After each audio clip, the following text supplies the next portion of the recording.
Hi and welcome back to another quick guide today. I'll teach you how to add sound effects to videos in CapCut. CapCut allows you to enhance your videos by adding fun and dramatic sound effects.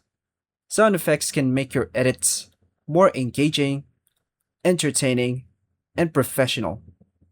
In this guide, you'll learn how to easily add sound effects to your videos using CapCut on your mobile device. And here's how to do this.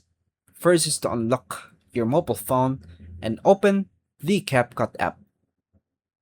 Tap New Project and select your video. Tap Add to import it into the timeline. Tap Audio at the bottom menu.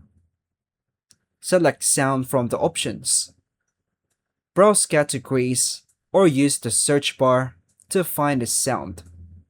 Now, tap a sound effect to preview it.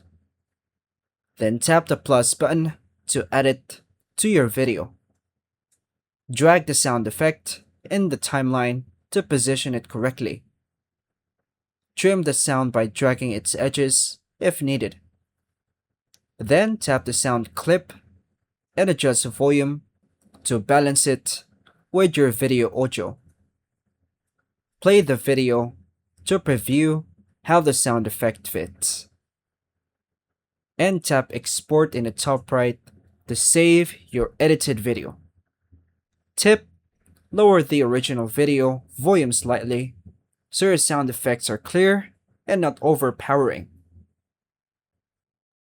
And that's all for now, folks. Thank you for watching.